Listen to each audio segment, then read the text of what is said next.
Hi guys, I am here with daily use English speaking practice sentences. As you know, we use different kinds of sentences in our conversation. तो यदि आप इसी प्रकार इन sentences के through English सीखना चाहते हैं तो प्लीज़ सब्सक्राइब कीजिए पंकज इंस्टीट्यूट ऑफ इंग्लिश तथा इसे ज़्यादा से ज़्यादा लाइक और शेयर करिए। अब first sentence is I would still love you.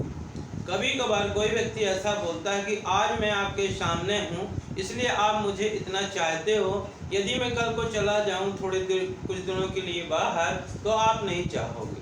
तो इस कंडीशन में यदि आप कहना चाहते हैं कि मैं फिर भी तुमको चाहूँगा तो इसको बोलेंगे I would still love you, मैं फिर भी तुमको चाहूँगा। जब कभी कभार कोई व्यक्ति बोलता है कि वो ऐसा नहीं करता है और आप कहना चाहते हैं कि मैंने अपने आंखों से उसे ऐसा करते हुए देखा है, तो इसके लिए हम सेंटेंस यूज करते हैं I myself saw him doing this. I myself saw him doing this, मैंने स्वयं उसे यह करते हुए देखा। तो इस प्रकार से यूज करते हैं।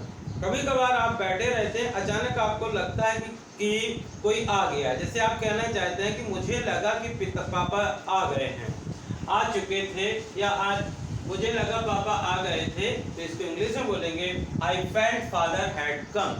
I felt father had come. How can you call me let riser.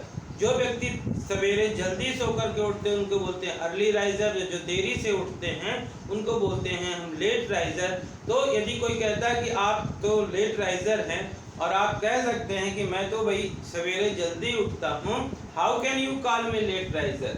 आप मुझे लेट राइजर या देरी से सो के उठने वाले लोग कैसे कह सकते हैं। Do I mean nothing to you. जब आप किसी को कोई सलाह देते हैं, एडवाइस देते हैं और वो उस चीज़ को भी नहीं मानता है, या आप किसी चीज़ के लिए उसको रिक्वेस्ट करते हैं फिर भी वो चीज़ को नहीं मानता है, नहीं करता है, तो आप कहते हैं do I mean nothing to you. क्या मैं तुम्हारे लिए कोई मायने नहीं रखता हूँ जो तुमने मेरी बात नहीं मानी। तो क्या मैं तुम्हारे लिए कोई मायने नहीं रखता हूँ, do I mean nothing to you. और जो व्यक्ति आपके साथ बिट्रे तो धोखा विश्वासघात कर चुका होता है उसको आप अच्छी तरह पहचानने के बाद कहते हैं I do not trust you at all. मैं तुम्हारे ऊपर, मुझे तुम पर बिल्कुल भी भरोसा नहीं है, या मैं तुम्हारे ऊपर बिल्कुल भी विश्वास नहीं कर सकता। नेक्स्ट सेंटेंस है we don't have enough petrol to go there. कभी कभार ऐसा होता है कि आपका कोई फ्रेंड जो होता है वो कहता है हमको वहाँ तक छोड़ दो, मुझे ज़रूरी काम है, और आप कहना चाहते हो कि गाड़ी में पेट्रोल बिल्कुल भी नहीं है, तो इसको आप कह सकते हैं we don't have enough petrol to go there. हमारे पास वहाँ जाने तक का पेट्रोल नहीं। जब कोई व्यक्ति परेशान होकर के परेशान दिखता है, परेशान होकर के आपके पास आता है और आप उसकी मदद करना चाहते हैं तो इस प्रकार से बोलते हैं can I help you anyway. Can I help you anyway, क्या मैं किसी तरह से आपकी सहायता कर सकता हूँ, क्या किसी तरह से मैं आपकी मदद कर सकता हूँ। तो इसके लिए हम यूज करते हैं can I help you anyway.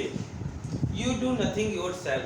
कुछ व्यक्ति होते हैं उनको यदि कोई व्यक्ति गाइड करता रहे, बताता रहे कि अब आपको ये करना है, ये करना है, तो वो करते रहते हैं, लेकिन अपने से कुछ नहीं करते हैं। तो यदि ऐसे किसी व्यक्ति को आप ये कहना चाहते हैं कि आप अपने से कुछ नहीं करते हैं, तो इसको इंग्लिश में बोलेंगे you do nothing yourself. You do nothing yourself. और डियर फ्रेंड्स, हर सीजन अपने ये इम्पोर्टेंट होता है, महत्वपूर्ण होता है। हर सीजन में कुछ ना कुछ नई चीज़ होती है। जैसे spring, in spring flowers bloom. जो बसंत ऋतु होती है कहते हैं it is called the king of all seasons. तो जो इन स्प्रिंग फ्लावर्स ब्लूम, बसंत ऋतु में फूल खिलते हैं। तो dear friends, if you practice this kind of sentences every day then you will have a lot of vocabulary to speak English fluently. I hope कि आपको इस प्रकार के सेंटेंस पसंद आए होंगे। यदि पसंद आए हों तो इन्हें ज़्यादा से ज़्यादा लाइक करिए, शेयर करिए, और यदि आप चैनल के लिए नए हैं तो प्लीज़ इसे सब्सक्राइब करिए इनमें से यदि कोई सेंटेंस आपके लिए नया हो, अच्छा लगा हो, उसे कमेंट बॉक्स में लिखिए। Thank you for watching.